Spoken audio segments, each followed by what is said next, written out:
नमस्कार, माई भारत का खास प्रोग्राम क्राइम कुंडली में आप सभी का स्वागत है। मैं हूं अमन सिंह वत्स आपके साथ। तो खबर है बेरोजगार युवाओं को सावधान होने की।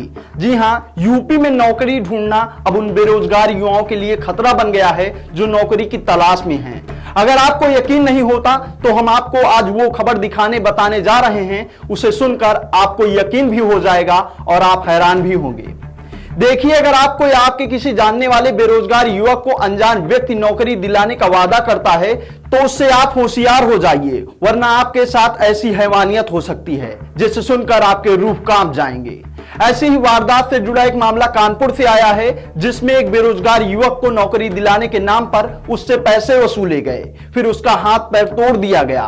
बताया यह भी जा रहा है कि वहां अंधा और बहरा बनाने के लिए बाकायदा केमिकल डाला जाता है और वे जब किसी लायक नहीं रह जाते तब उन्हें कमाने भेजा जाता है। यकीन नहीं तो देखिए इस पूरी रिपोर्ट को। देश के हर बेरोजगार युवा हो जाएं सावधान। अगर आप ढूंढ रहे हो नौकरी तो हो जाओ सावधान, वरना आपका तोड़ देंगे हाथ पांव और बना देंगे अंधा। फिर भिखारियों के हाथ देंगे बेच और मंगवाएंगे भी। देखिए दुनिया का सबसे बड़ा गैंग जहां बिकते हैं इंसान। गलगली के अंदर छत थी उनका, वो हमें तीन मारा के तीन हुआ था वो। जी हाँ, यूपी में नौकरी ढूंढना अब उन बेरोजगारों के लिए खतरा बन चुका है जो नौकरी की तलाश में है। कानपुर में एक ऐसे गैंग का खुलासा हुआ है जो गरीबों को कमाई कराने के नाम पर निशाना बनाता था। झांसे में लेने के बाद उसको बंधक बनाकर हैवानियत शुरू होती, हाथ पैर तोड़ दिए जाते, अंधा और बहरा बनाने के लिए बाकायदा केमिकल डाला जाता और जब वो किसी लायक नहीं रह जाते तब उन्हें कमाने भेजा जाता था, यानी उन्हें भीख मांगने के लिए चौराहों पर बिठा दिया जाता। गलगली के अंदर छत थी उनका, वो हमें तीन मारा के तीन हुआ था वो। डॉक्टर मुंह में बांध कर यहाँ ले आए मछरिया में, मैं रखे 12 दिन, 12 दिन वहाँ रखे मछरिया जी सर छत में रखे, छत में लेटी करा, छत में कराए, नीचे रख उतरना दे। वहाँ से हम लिए, फिर वहाँ से गाड़ी बाद इन हमको किसी से बेच दिया। हाँ, 70,000 रुपया 70 बेच दिया उसने। बेचने के बाद उसने हमको लिया फिर नटगन टोला जो खरीदे थे, तो वहाँ से गाड़ी करके घंटाघर ले गए। घंटाघर से दिल्ली लेके चले गए। दिल्ली से जाकर नागलोई दिल्ली, नई दिल्ली के आगे हरियाणा के वाटर, वहाँ पर ले गए हमको। वहाँ से भीख मंगवा रहे थे, उठाते थे, अच्छा छोड़ देते थे, चोट लगता था। कहते थे कि हम पे तुम्हें रखेंगे नहीं, पैसा कहाँ देंगे उसको, 70,000 रुपया कमाए कहीं देंगे। फिर सर वहाँ पर इलाज के डॉक्टर के पास गए, तो डॉक्टर ने बोला जहाज फैल गया शरीर के अंदर उनके, इनको कहीं भर्ती कराओ। तो भर्ती नहीं कराओ, बोले भर्ती कराएंगे तो 70,000 सर कहाँ से देंगे हम। चल के कान उठा के छोड़ देते थे। छोड़ने हमको जो बेचने थे वो छोड़ने आए थे सर, तो छोड़ने को पैसा रुपया ले लेंगे। ये तो फोन करके बताया कि उनको छोड़ना हुआ तो रात को लिया ना, रात हमको कहीं बेच देंगे।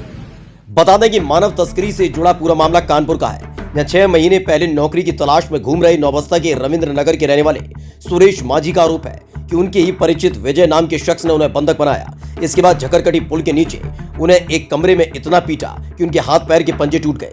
यही नहीं, आंखों में केमिकल डालकर उसे अंधा कर दिया गया, शरीर को कई जगह से दागा गया और फिर उसे दिल्ली के नागलोई में एक भिखारी गैंग के लीडर राज को 70,000 में बेच दिया। और जब इतनी यातनाओं से सुरेश की तबीयत खराब हुई तो गैंग लीडर ने 2 महीने पहले उसे आरोपी विजय के साथ वापस कानपुर भेज दिया। तब से आरोपी शहर में भूखा प्यासा रखकर उसे भीख मंगवा रहा था। बीते रविवार को किदवई नगर चौराहे पर राहगीर की मदद से सुरेश नौबस्ता स्थित अपने घर पहुंच गया। अपने छोटे भाई को कई दिनों बाद सामने देख दोनों भाइयों रमेश और प्रवेश ने उसे गले लगा लिया। फिलहाल मामले पर Kanpur police commissioner BP Jogdand की माने तो मछरिया गुलाबी बिल्डिंग निवासी विजय, दिल्ली निवासी राज और एक महिला पर एफआईआर दर्ज की गई है और जांच के लिए टीम भी बना दी गई है। कल रात्रि में थाना नौबस्ता में सुरेश माझी नामक जो कच्ची बस्ती का निवासी है, उसने आकर यह शिकायत की है कि उसे 5-6 महीने पूर्व किसी ने यहाँ पर बंधक बनाया था और उसको फिर दिल्ली भेजा गया था। वहाँ पर उससे भीख मांगने के लिए मजबूर किया गया था। किसी तरह से वो बचकर यहाँ पर आया है। जो प्रार्थना पत्र सुरेश ने दिया है, मांझी ने दिया है, उसके आधार पर थाना नौबस्ता में हमने अभियोग पंजीकृत कर लिया गया है। उन्होंने दिल्ली का एक मोबाइल नंबर उसमें अंकित किया है। मोबाइल नंबर से संबंधित व्यक्ति को आज तलाशा जाएगा, उनसे पूछताछ की जाएगी।